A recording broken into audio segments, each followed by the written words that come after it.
वैसे जरूरी नहीं है, लेकिन वीडियो को लाइक या फिर डिसलाइक करने की कोशिश जरूर किया करें। तो जैसे इस मूवी का स्टार्ट होता है, हमें मूवी का मेन कैरेक्टर सियोंग दिखाया जाता है और उसकी बेटी का बर्थडे होता है। इसीलिए सियोंग की मदर उसे कुछ पैसे देती है ताकि वो अपनी बेटी को डिनर पर ले जा सके। लेकिन अब सियोंग को और पैसों की जरूरत होती है, तो इसीलिए वो अपनी मदर का एटीएम कार्ड चुरा लेता है। इसके बाद वो अपनी मदर के सारे पैसे चुरा लेता है और पैसों को वो लगा देता है हॉर्स राइडिंग में, और इस गेम में वो 4 मिलियन वॉन जीत जाता है। अब सियोंग ने एक कंपनी से बहुत सारे पैसे उधार ले रखे थे, तो इसीलिए वही लोग उसके पीछे पड़ जाते हैं। इसके बाद वो सियोंग को पकड़ ही लेते हैं और वो उसे काफी मारते हैं। और जब सियोंग उनके पैसे लुटाने के लिए अपने पॉकेट्स चेक करता है, तो वो देखता है कि उसके पास तो पैसे हैं ही नहीं, यानी वो वाले पैसे जिसने हॉर्स राइडिंग में जीते थे। और तब उसे याद आता है कि जब वो इन लोगों से बचकर भाग रहा था तो वो एक लड़की से टकरा गया था, तो जरूर उसी लड़की ने ही उसकी जेब काट ली। अब क्योंकि सियोंग के पास पैसे तो होते ही नहीं, तो इसीलिए वो लोग उसे 1 महीने का और टाइम देते हैं जिसमें कि वो उनके पैसे लुटा दे। इसके बाद सियोंग कुछ पैसों का अरेंज करता है और अपनी बेटी को डिनर पर ले जाता है। इसके बाद सियोंग जल्दी से स्टेशन पर पहुंचता है, लेकिन अनलकीली उसकी ट्रेन तो मिस हो गई थी। और जब सियोंग वहां पर बैठकर ट्रेन के आने का वेट कर रहा था कि तभी अचानक से उसके पास एक आदमी आता है, और ये अननोन पर्सन था, यानी सियोंग उसके बारे में कुछ नहीं जानता था। फिर वो अननोन पर्सन सियोंग को कहता है कि मैं तुम्हारे साथ एक गेम खेलना चाहता हूँ। वो सियोंग को कहता है कि अगर तुम इस गेम में जीत गए तो मैं तुम्हें 1 लाख वॉन दूंगा। तब इतने सारे पैसों का सुनकर सियोंग के गेम खेलने के लिए एग्री हो जाता है। इसके बाद सियोंग काफी मार खाने के बाद ये गेम जीत जाता है, यानी वो 1 लाख वॉन हासिल कर लेता है। इसके बाद वो अननोन पर्सन सियोंग को एक कार्ड देता है, ये कहते हुए कि अगर तुम और पैसे जीतना चाहते हो तो इस कार्ड पर जो नंबर लिखा हुआ है उस पर कांटेक्ट करना। इसके बाद सियोंग जब अपने घर जाता है तो उसकी मदर उसे कहती है कि तुम्हारी बेटी अगले साल अपने स्टेप फादर के साथ यूएस में शिफ्ट हो रही है। यहाँ पर हमें ये पता चलता है कि सियोंग की डिवोर्स हो गई है और उसकी वाइफ ने दूसरी शादी भी कर ली है। लेकिन सियोंग कभी भी ये नहीं चाहता था कि उसकी बेटी उससे दूर जाए, लेकिन उसे बहुत सारे पैसे चाहिए होते हैं अपनी बेटी की कस्टडी वापस लेने के लिए, तो इसीलिए सियोंग उस कार्ड वाले नंबर पर कॉल करता है। इसके बाद सियोंग को एक गाड़ी में लाया जाता है जहाँ पर और भी लोग थे, लेकिन फिर उन सारे लोगों को बेहोश कर दिया जाता है। और जब उन सब लोगों की आंख खुलती है तो वो खुद को एक फैसिलिटी में पाते हैं जहाँ टोटल 456 लोग थे, और वो वहाँ पर एज अ प्लेयर थे क्योंकि उन सबको एक यूनिफॉर्म भी पहनाया हुआ था। इस फैसिलिटी का होस्ट यानी लीडर एक आदमी था जो कि फ्रंट मैन था वहाँ पर, और वो सब पर नजर रख रहा था। अब यहाँ पर एक कॉमन चीज थी कि जितने भी लोगों को वहाँ पर लाया गया था उन सब ने कर्जे लिए हुए थे बहुत ज्यादा। सियोंग वहाँ पर प्लेयर नंबर 1 से मिलता है जो कि एक बूढ़ा आदमी था। उस बूढ़े आदमी को ब्रेन ट्यूमर था, यही वजह थी कि वो यहाँ पर आया था क्योंकि उसकी लाइफ तो वैसे भी खत्म ही होने वाली थी। इसके बाद वहाँ पर 2 प्लेयर्स जिनमें लड़की का नाम सैब्यूक और लड़के का नाम जेंग होता है, उनके बीच फाइट होती है। अब यहाँ पर सैब्यूक वही लड़की थी जो सियोंग के पैसे लेकर भाग गई थी, यानी उसी ने उसकी जेब काटी थी। सियोंग तो उसे देखते ही पहचान लेता है, इसीलिए वो अपने पैसे मांगने के लिए उसके पास जाता है। तभी वहाँ पर कुछ गार्ड्स आ जाते हैं जिन्होंने पिंक कलर का यूनिफॉर्म पहना था और उनके फेस अच्छी तरह से कवर्ड थे। गार्ड्स उन सभी प्लेयर्स को बताते हैं कि तुम्हें यहाँ पर टोटल 6 गेम्स खेलनी होंगी और जो इस गेम का विनर होगा उसे बहुत सारे पैसे मिलेंगे। इसके बाद उन सबसे एक कॉन्ट्रैक्ट पर साइन करवाया जाता है और इस कॉन्ट्रैक्ट के 3 मेन रूल्स थे। पहला रूल ये कि कोई भी प्लेयर अपनी मर्जी से गेम को छोड़कर नहीं जा सकता। दूसरा रूल ये होता है कि जो भी प्लेयर खेलने से मना करेगा तो उस प्लेयर को एलिमिनेट कर दिया जाएगा, और उनके मुताबिक एलिमिनेट का मतलब क्या था ये तो हम आगे ही जानेंगे। गेम का तीसरा रूल ये था कि अगर मेजोरिटी इस गेम को खेलना नहीं चाहती तो वो इस गेम को छोड़कर जा सकते हैं। इसके बाद उन सबको गेम के लिए ले जाया जाता है। अब यहाँ पर सियोंग अपनी क्लासमेट सैंगवू से भी मिलता है जो कि उसे बचपन से जानता था। सियोंग उसे वहाँ पर देखकर काफी हैरान होता है क्योंकि वो तो किसी बिजनेस के लिए आउट ऑफ कंट्री चला गया था। अब पहली गेम के लिए वहाँ पर एक काफी बड़ी डॉल थी और इस गेम का रूल काफी सिंपल था, और वो ये था कि डॉल जब भी गाना गाएगी उन सबको आगे बढ़ना है, और जैसे ही वो गाना गाना बंद करेगी तो उन सबको रुक जाना है और मूव नहीं करना है, और अगर कोई हिल गया तो उसे एलिमिनेट कर दिया जाएगा। अब स्टार्टिंग में तो ये सब कुछ उन्हें किसी प्रैंक की तरह लग रहा था, लेकिन जब एक लड़का हिल जाता है तो उसे शूट करके मार दिया जाता है, और यही होता है एलिमिनेट का मतलब, यानी उन्हें मार दिया जाएगा। अब ये देखकर वो सारे लोग काफी घबरा जाते हैं और उन्हें पता चल चुका था कि वो खतरे में है, इसीलिए लोग डरते हुए पैनिक करते हुए इधर उधर भागने लगते हैं।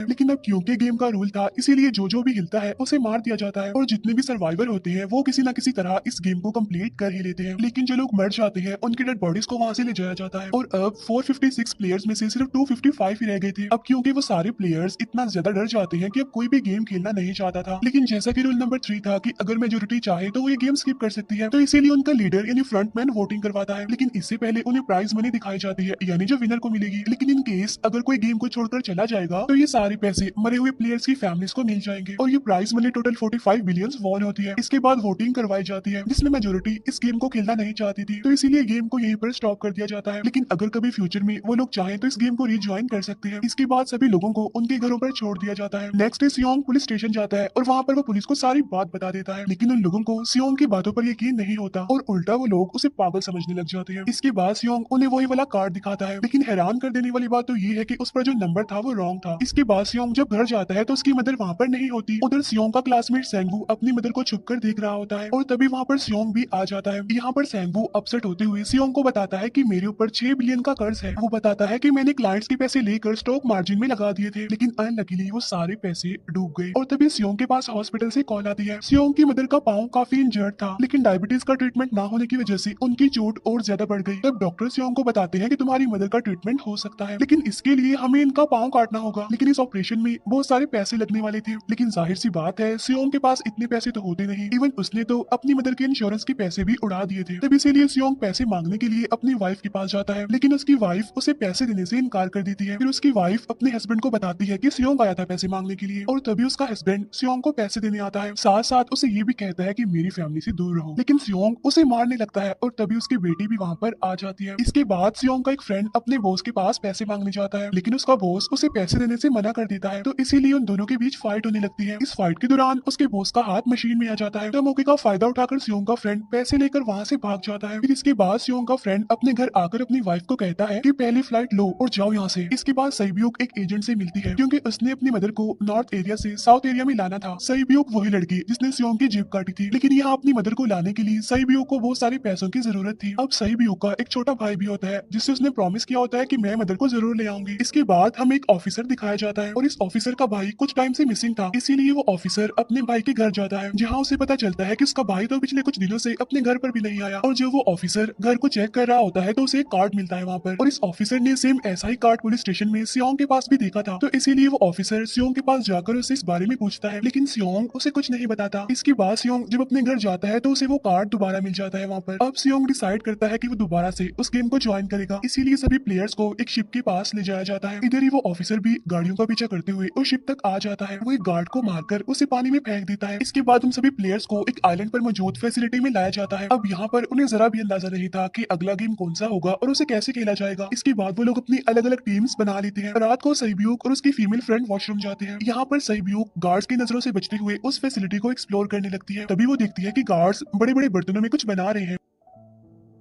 लेकिन अब क्योंकि गार्ड्स को शक हो जाता है तो ये गार्ड वॉशरूम्स को चेक करने के लिए आता है, लेकिन तब तक सईब्यूक वापस आ चुकी थी। इसके बाद सईब्यूक अपनी फीमेल फ्रेंड को सारी बात बता देती है जो उसने देखा था, लेकिन यहाँ पर सेंगू उन दोनों की बातें सुन लेता है और वो इस बारे में सईब्यूक से पूछता है, जिस पर सईब्यूक बताती है कि वो बड़े बड़े बर्तनों में कुछ पका रहे थे। इसके बाद उन सभी प्लेयर्स को प्ले ग्राउंड में लाया जाता है, जहाँ पर उनके सामने 4 शेप्स थी। 4 शेप्स में से उन्होंने किसी एक शेप को चूज करना था। अब यहाँ पर सेंगू को पता चल जाता है कि गेम क्या है और क्या करना है हमें। सेंगू सियोंग को बताता है कि सबने अलग अलग शेप्स को चुनना है। इसके बाद उन सभी को एक छोटा सा बर्तन दिया जाता है जिसमें की शेप्स बनी होती हैं। अब गेम उनकी ये होती है कि उन्होंने किसी तरह उस शेप को बाहर निकालना है बगैर डैमेज किए, लेकिन अगर शेप जरा से भी खराब हो गई तो उन्हें एलिमिनेट कर दिया जाएगा, यानी मार दिया जाएगा। अब यहाँ पर सेंगवू तो इजिली उस शेप को निकाल लेता है, लेकिन सियोंग इतना ज्यादा घबरा जाता है कि उसकी हालत खराब होने लगती है, लेकिन फिर वो किसी ना किसी तरह करके इस गेम को भी जीत लेता है। इसके बाद उन सबको वापस से रूम में लाया जाता है। अब यहाँ पर 187 प्लेयर्स वापस आए थे, जिनमें से अब सिर्फ 108 ही रह गए थे। इसके बाद उन सबको खाने के लिए ले जाया जाता है, लेकिन खाने की वजह से जैंग की एक लड़के से फाइट हो जाती है, जहाँ पर जैंग उस लड़के को इतना ज्यादा मारता है कि वो मौके पर ही मर जाता है। इधर ही हम देखते हैं कि उन प्लेयर्स में से एक डॉक्टर होता है जो गार्ड्स के साथ मिलकर मरे हुए लोगों के ऑर्गन्स निकाल कर उन्हें चाइनीज को बेचने का काम करता है। इसीलिए जब भी डेड बॉडीज को ले जाया जाता है तो वो डेड बॉडीज को गायब कर लेते हैं, क्योंकि ये सब कुछ एक प्लान के अकॉर्डिंग चल रहा था, क्योंकि ये सारा कुछ फ्रंट मैन से छुप कर हो रहा था। यही वजह थी कि कंट्रोल रूम में भी उन्होंने अपना ही एक आदमी बिठाया हुआ था जो कि उन लोगों की सारी वीडियो फुटेज डिलीट कर देता था, और गार्ड्स तो डॉक्टर को गेम के बारे में पहले ही बता देते थे ताकि वो सर्वाइव कर सके। यहाँ पर एक गार्ड उसी प्लेयर डॉक्टर को बताता है कि आज हमने प्लेयर्स को जानबूझकर खाना कम दिया है ताकि वो आपस में लड़ने लगे, जिससे होगा ये कि सारे वीक प्लेयर्स गेम से आउट हो जाएंगे। साथ ही गार्ड डॉक्टर को अपनी अगली गेम के बारे में बता देता है। अब 30 मिनट के बाद वहाँ पर लाइट्स ऑफ होने वाली थी। अब यहाँ पर सेंगवू को पता था कि सियोंग की टीम जरूर कोई उल्टा काम करेगी, इसीलिए वो उस टीम को अपने पास बुलाकर उन्हें रिलैक्स रहने के लिए कहता है। उधर वो जो डॉक्टर प्लेयर होता है वो जैंग की टीम में शामिल हो जाता है। यहाँ पर डॉक्टर जैंग को बता देता है कि अगला गेम क्या होने वाला है। इसके बाद लाइट्स ऑफ हो जाती है और जैंग अपनी टीम के साथ मिलकर बाकी सभी को मारने लगता है। जैंग एक लड़की को मारकर सईब्यूक को मारने जाता है, लेकिन तभी सियोंग उसे बचा लेता है। इसके बाद गार्ड्स वहाँ पर आकर उन सभी को रोक लेते हैं और अब टोटल 80 लोग रह गए थे। इसके बाद उन सभी को तीसरे गेम के लिए ले जाया जाता है और यहाँ पर उन्हें 10-10 प्लेयर्स की एक टीम बनाने के लिए कहा जाता है, और वो लोग ऐसा ही करते हैं, अपनी अपनी टीम बना लेते हैं। अब क्योंकि जैंग को अगली गेम के बारे में पहले ही पता होता है, इसीलिए वो सईब्यूक की फीमेल फ्रेंड को अपनी टीम में नहीं रखता और वो अपनी टीम में सिर्फ मर्दों को ही रखता है। इसके बाद सेंगवू भी अपनी एक टीम बना लेता है। अब क्योंकि उन्हें एक प्लेयर की जरूरत थी तो इसीलिए इसीलिए सईब्यू की फीमेल फ्रेंड उनकी टीम में शामिल हो जाती है और ये गेम असल में टग ऑफ वॉर का होता है, यानी उन्होंने अपने सामने वाली टीम को नीचे गिराना था। इसके बाद गेम स्टार्ट हो जाती है और जैंग की गेम बड़ी आसानी से इस गेम को जीत लेती है। इसके बाद बारी होती है सैंगवू की टीम की। तब प्लेयर नंबर 1 यानी वो बूढ़ा आदमी कहता है कि मैंने अपनी जिंदगी में बहुत सारी टग ऑफ वॉर्स खेल रखी है, इसीलिए वो उन सबको गाइड करता है कि इस गेम को कैसे जीतना है। तो इसीलिए वो लोग किसी न किसी तरह करके इस गेम को जीत जाते हैं। फिर दिखाया जाता है कि 30 मिनट के बाद दोबारा से लाइट्स ऑफ हो जाएंगी, जिस पर सैंगवू उन सबको कहता है कि रेडी रहना। तो इसीलिए वो डिसाइड करते हैं कि एक एक करके हम पहरा देंगे। अब जैंग की टीम में एक से बढ़कर एक चालाक प्लेयर था, तो इसीलिए जैंग को डर होता है कि कहीं उसकी टीम उसे ही साइड पर ना लगा दे, यानी उसे ही अपने रास्ते से ना हटा दे।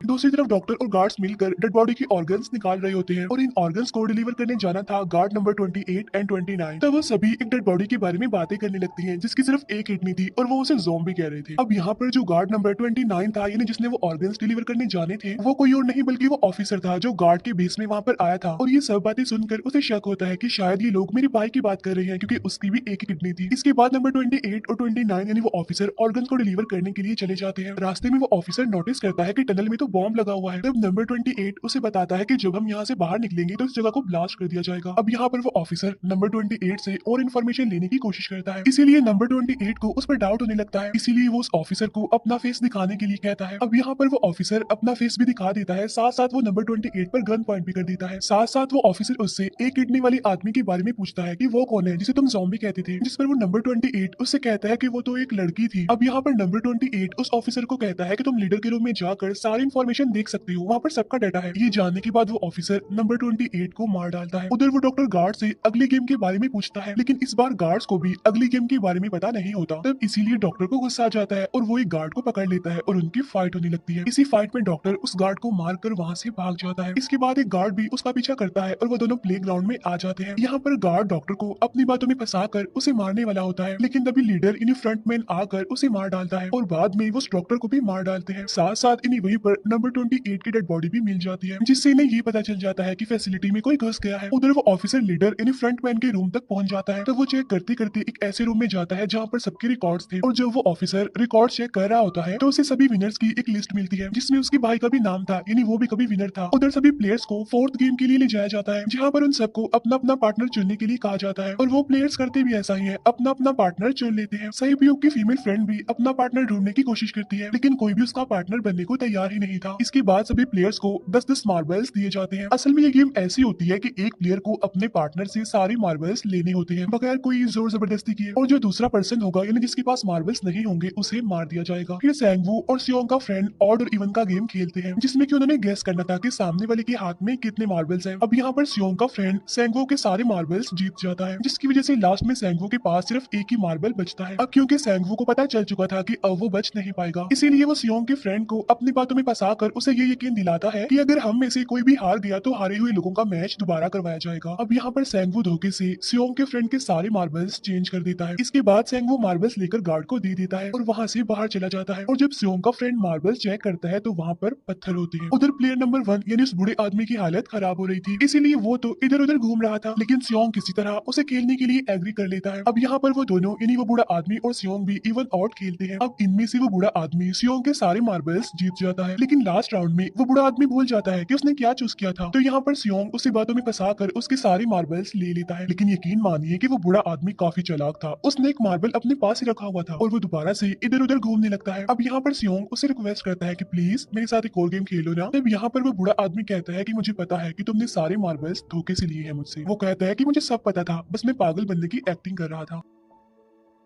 तब ये सुनकर सियोंग को उस पर तरस आ जाता है और वो उसे ही सारे मार्बल्स दे देता है। उसके बाद सईब्यूक और उसकी फीमेल फ्रेंड भी गेम खेल रहे होते हैं। उनकी गेम ये होती है कि जो मार्बल्स को दीवार के ज्यादा करीब फेंकेगा वही जीतेगा। पहले सईब्यूक अपने मार्बल्स फेंकती है, लेकिन जब सईब्यूक की फ्रेंड की बारी आती है तो वो अपने सारे मार्बल्स फेंक देती है। लेकिन जब सईब्यूक ये देख लेती है तो वो अपने फ्रेंड को दोबारा फेंकने के लिए कहती है, जिस पर उसकी फ्रेंड कहती है कि नहीं सईब्यूक, मैं बिल्कुल अकेली हूँ, मेरे पीछे तो कोई भी नहीं है, लेकिन अगर तुम्हें कुछ हो गया तो ये अच्छी बात नहीं है, तुम्हारे पीछे तुम्हारा छोटा भाई है, तुम्हारा वेट कर रहा है वो। और इसी वजह से सईब्यूक की फ्रेंड को मार दिया जाता जाता है। इसके बाद उन सबकी डेड बॉडीज को वहां से ले जाया जाता है। इसके बाद वो सब वापिस से रूम में आ जाते हैं। यहाँ पर जैंग देखता है कि सईब्यू की वो वाली फ्रेंड तो अभी तक जिंदा है, जो कि बड़ी आराम से बैठी हुई थी। अब यहाँ पर हमें पता चलता है कि सईब्यू की ये वाली फ्रेंड जैंग की भी फ्रेंड थी, लेकिन अब क्योंकि उन दोनों के बीच किसी बात को लेकर क्लैश चल रहा था, तो इसीलिए जैंग की वो फ्रेंड उसे बुली करने लगती है। इसके बाद फ्रंटमैन को एक डेड बॉडी के पास उस ऑफिसर का आईडी कार्ड मिल जाता है। तभी फ्रंटमैन को पता चलता है कि उसके सारे वीआईपीस आ चुके हैं, तो इसीलिए फ्रंटमैन उन्हें लेने के लिए चला जाता है। फिर सारे वीआईपीस को उनके रूम में लाया जाता है। इसके बाद फ्रंटमैन वीआईपीस के आने के बारे में एक और आदमी को जाकर बताता है, और यही आदमी मेन होता है। और ये कौन होता है हम ये आगे जानेंगे। फिर नेक्स्ट डे उन सबको 5वें गेम के लिए लाया जाता है, जहाँ पर 1 से लेकर 16 तक नंबर पड़े होते हैं, और वो सभी प्लेयर्स अपना अपना नंबर ले लेते हैं। नंबर का मतलब ये था कि जो नंबर भी एक प्लेयर पर आएगा उसके मुताबिक ही उसकी बारी आएगी। अब यहाँ पर लास्ट में पहला और आखिरी नंबर रह जाता है, यानी 1 और 16। तो यहाँ पर सियोंग कंफ्यूज हो जाता है कि उसे कौन सा नंबर चूज करना चाहिए। अगर उसने पहला नंबर लिया तो वो फंसेगा और मरेगा, क्योंकि उसे नहीं पता कि गेम क्या है। और अगर लास्ट नंबर लेगा तो क्या पता उसकी बारी ही ना आए, टाइम कम रह जाए। और तभी वहाँ पर एक आदमी आ जाता है और वो सियोंग को कहता है कि मुझे पहला नंबर चाहिए, क्योंकि मैं अपनी जिंदगी में कभी भी फर्स्ट नंबर पर नहीं आया। फिर इसके बाद उन्हें गेमिंग रूम में लाया जाता है। अब इस गेम का रूल ये होता है कि दिए हुए टाइम में उन्हें ब्रिज की दूसरी साइड पर जाना है। अब इसके बीच में 2 तरह के ग्लास लगे होते हैं, एक तो होता है आर्म ग्लास और एक होता है टेम्पर्ड ग्लास। आर्म ग्लास पर पांव रखते ही वो टूट जाएगा और वो लोग नीचे गिर जाएंगे। इसके बाद गेम स्टार्ट हो जाता है और वो लोग एक एक करके मरने लगते हैं। फिर एक टाइम ऐसा आता है जब जैंग सबके सामने होता है और वो आगे ही नहीं बढ़ रहा होता। अब उनके पास एक ही रास्ता था, या तो वो आगे जाए या सारे ही मर जाएं। और तभी जैंग के सामने उसकी वही फ्रेंड आ जाती है जो उसे बुली कर रही थी, और वो जैंग को कहती है कि मैंने तुम्हें कहा था कि जिस दिन तुमने मुझे धोखा दिया मैं तुम्हें मार दूंगी। इसके बाद वो जैंग को पकड़ लेती है और उसे लेकर नीचे कूद जाती है, जिसकी वजह से उन दोनों की मौत हो जाती है। और वहाँ पर एक आदमी था जो कि ग्लास कंपनी में काम करता था, और उसे पता था कि टेम्पर्ड ग्लास कौन सा है। लेकिन जब फ्रंटमैन को इस बात का पता चल जाता है तो वो लाइट्स ऑफ करवा देता है ताकि वो ग्लास को पहचान ही ना पाए। अब लास्ट में एक ही स्टेप बचता है और उनके पास तो टाइम ही नहीं था, इसीलिए सेंगवू उस आदमी को धक्का दे देता है। तो यहाँ पर सेंगवू, सियोंग और सईब्यूक ब्रिज को पार कर लेते हैं, लेकिन ग्लास टूटने की वजह से उन्हें काफी चोट लग जाती है, खास तौर पर सईब्यूक को।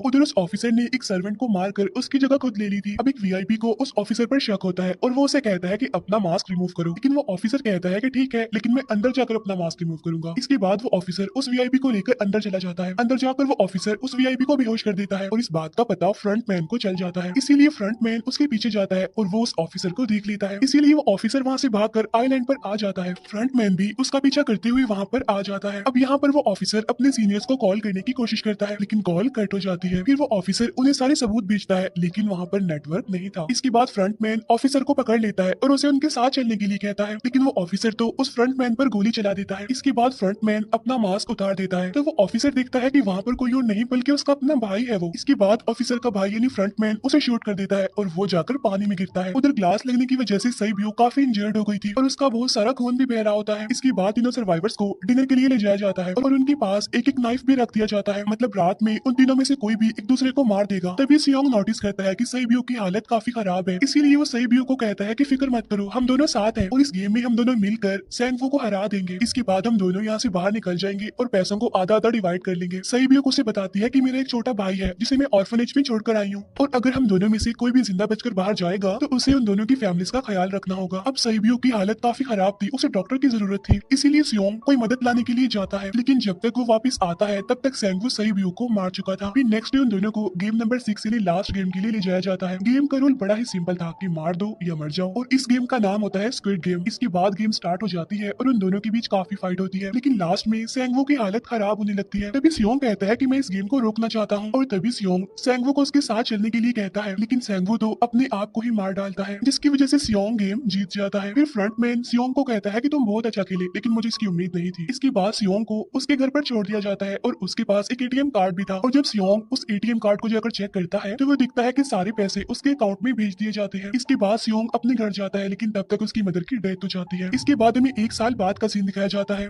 जहाँ पर हम देखते हैं कि सियोंग की हालत काफी खराब हो गई है, यानी वो काफी नशा करने लग गया है और उसने अब तक उन पैसों को हाथ तक नहीं लगाया। एक दिन एक फूल बेचने वाली औरत सियोंग के पास आती है और वो उसे सेम वैसा ही कार्ड देती है जिसमें एक एड्रेस लिखा हुआ था, और फिर सियोंग उस एड्रेस पर जाता है जहाँ पर उसे पता चलता है कि ये सारा किया धरा किसी और का नहीं बल्कि उस बूढ़े का है, प्लेयर नंबर 1 का, और वो अभी भी जिंदा है। यहाँ पर वो बूढ़ा आदमी सियोंग को बताता है कि मैं अपनी लाइफ से बोर हो चुका था और ये सारी गेम मैंने अपने क्लाइंट्स के साथ मिलकर बनाई ताकि मैं लोगों को मरता हुआ देखकर एंजॉय कर सकूं, लेकिन हाँ, हमने किसी को मजबूर नहीं किया था ऐसा करने के लिए। और मैंने गेम में इसीलिए पार्टिसिपेट किया क्योंकि गेम देखने से ज्यादा उसे खेलने में मजा आता है। वो कहता है जो पैसे तुम्हारे पास है वो मेरे ही है। और ये कहते ही उस बूढ़े आदमी की मौत हो जाती है। इसके बाद सियोंग साइबियो के छोटे भाई के पास जाता है और उसे लेकर वो जाता है सेंगवू की मदर के पास और वो सेंगवू की मदर को कहता है कि इस बच्चे का ख्याल रखना। साथ साथ वो उसे एक बैग भी देता है जिसमें बहुत सारे पैसे होते हैं। इसके बाद सियोंग स्टेशन पर जाता है जहाँ पर उसे वही अननोन पर्सन मिलता है जो कि उसे मूवी के स्टार्ट में भी मिला था। यहाँ पर सियोंग उसका पीछा भी करता है लेकिन तब तक वो भाग चुका था। फिर सियोंग उस कार्ड वाले नंबर पर कॉल करता है और वो पूछता है कि तुम लोग कौन हो और लोगों के साथ ऐसा क्यों कर रहे हो, क्यों खेल रहे हो लोगों की जिंदगी से। लेकिन आगे से उसे रिस्पॉन्स आता है कि सियोंग अगर तुमने जिंदा बचना है तो प्लेन में चढ़ जाओ। और इसी के साथ ही मूवी यहीं पर एंड हो जाती है।